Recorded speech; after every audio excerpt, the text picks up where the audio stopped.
ஓம் சாந்தி.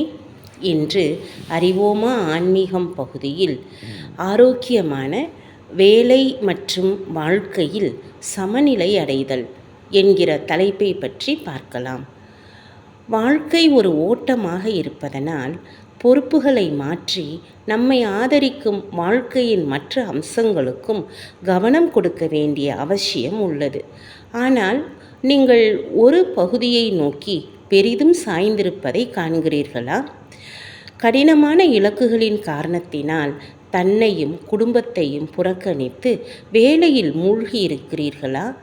அல்லது வீட்டில் உள்ள ஒரு பிரச்சனை உங்கள் அமைதியை இழக்க செய்து வேலையில் செயல்திறனை குறைக்கிறதா?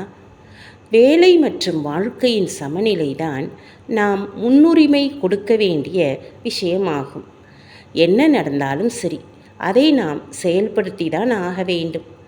கையில் இருக்கும் பணியில் கவனம் செலுத்துவதும் மற்ற எல்லாவற்றிலிருந்தும் கண்டிப்பாக நம்மை விடுவித்துக் கொள்வதும் நமக்கு தேவையானதை விட அதிக நேரத்தையும் ஆற்றலையும் விட்டு செல்கிறது. முதலில் தனக்கும் அடுத்தது குடும்பத்திற்கும் அதன் பின் வேலைக்கும் முன்னுரிமை கொடுக்க வேண்டும். மனதிற்கு உணவளிப்பதற்கும் உடலுக்கு உடற்பயிற்சி செய்வதற்கும் நேரம் ஒதுக்குவது நமக்கு குடும்பத்துடன் மகிழ்ச்சியான அதிர்வலைகளை அனுபவம் செய்வதற்கு உதவுகிறது. பிறகு நாம் உற்சாகத்துடன் நமது பணியிடத்தில் அடியெடுத்து வைக்க முடியும். நாம் வேலையில் மகிழ்ச்சியாக இருக்கும்போது மகிழ்ச்சியாக வீட்டுக்கு திரும்புவதும் எளிதாகிவிடும். சுருக்கமாக, தேவையானதை செய்துவிட்டு மற்றவைகளை ஒதுக்கி விடுவோம். குடும்பத்துடன் இருக்கும்போது அலுவலக அழைப்புகள் வேண்டாம். சாப்பிடும்போது கவனச்சிதறல்கள் வேண்டாம்.